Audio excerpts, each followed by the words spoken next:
Shalom Aleichem. We are in the series of the stories from Dharamsala, and today we want to say a story connected to the parasha, which is Parashat Toldot. Parashat Toldot is talking about the relationship between the children of Israel, represented by Yaakov Avinu, and the nations, represented by Esav. And the story is about a girl that was traveling in India, in Dharamsala, and as you know, people are coming to India not only for the Chabad house, they are coming for all kinds of other things. We are hoping that in the end of the day they will be connected to Yiddishkeit and to the Chabad house, but initially they are coming to search something else. So in one of the years, there was a girl that was starting to get closer to the Chabad house, and one day she came and told us that she's leaving because she's going to be part of some kind of a workshop, a course in the monastery nearby. It's a 10 days course, which is actually silent course. You're not allowed to speak anything. You're just sitting and meditating for many hours every day, and you purify yourself, you breathe, you learn how to meditate. In my past, I was also searching my way, and I was also doing this course. And I know that it's not only meditation over there. Every evening there's a video with the guru which was creating this course, and he's preaching for about 2 hours about the philosophy and the religion which he is representing.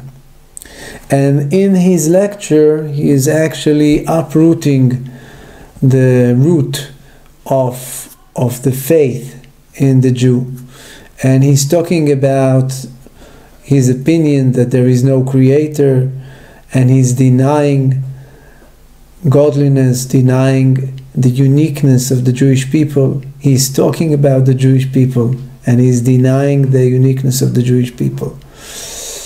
And of course she didn't know anything about it, but she said, listen, so many Israelis are going and I'm very interested. It's okay, I will go. And as we know, the Jewish people are very stubborn. It's very hard to move them anywhere. She went. So we said goodbye. We were hoping to see her soon, and we prayed that things will go well. And the girl is going, and she comes to the entrance, to the gate of this monastery. Now the monastery is surrounded by a metal fence, and in the entrance there's a huge gate made from iron, and the way that it is going, that the people who are invited to the course, which are 80% of them are Jews, are standing in line, and she was on the waiting list because it's very popular, this course. So she's standing in the side waiting to see whether she's in or not, and she sees the scenery that Jews are standing in line. They are requested to divide their equipment to 2 parts. One part is a big bag which is not going into the course, it is just kept somewhere else, and the other part is a small bag that they will take with them. And they are standing in line, and someone is calling a name by name, and everyone which is called by name is invited to take a towel, and he's given a certain place where he's sleeping, a certain bed where he's sleeping.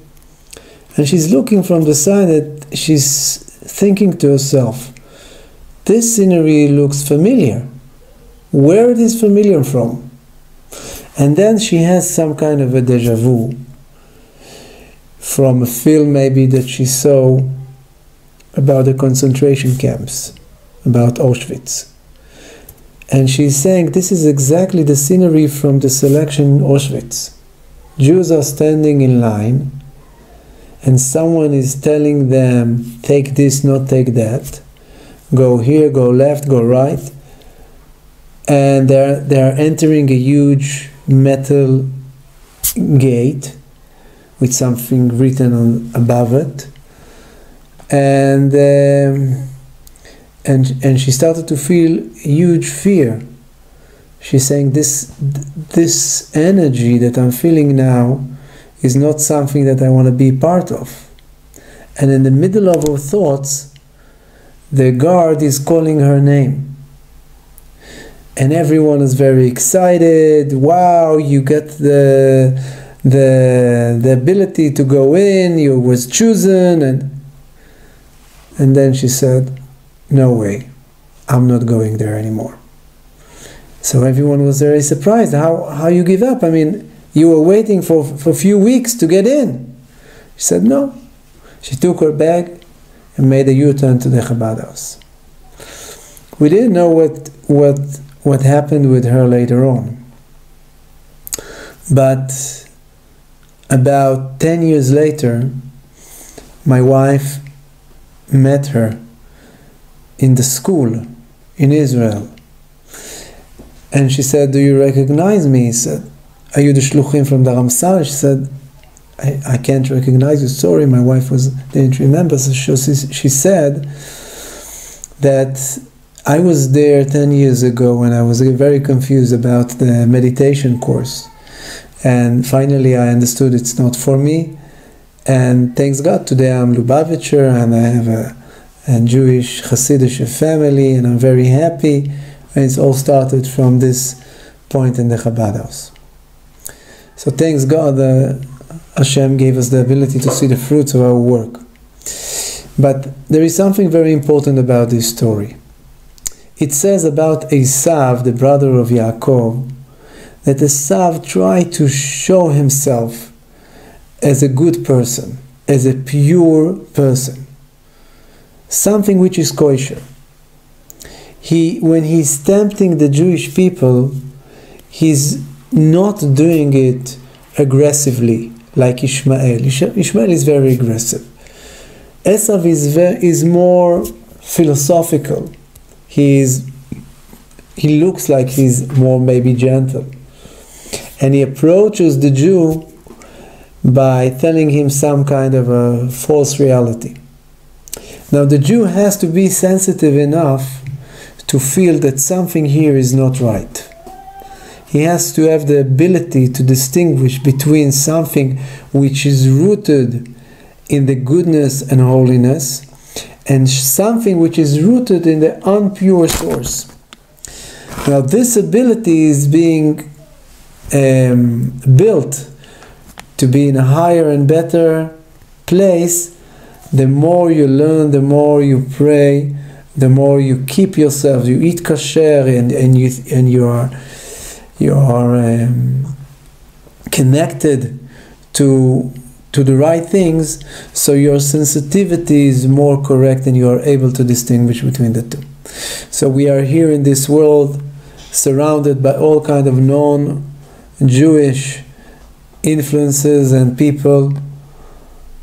We have to be very sensitive and we have to know what is taking us to the right direction and what is not the right thing for us. So please God, have a Shabbat Shalom and only good news for all of us.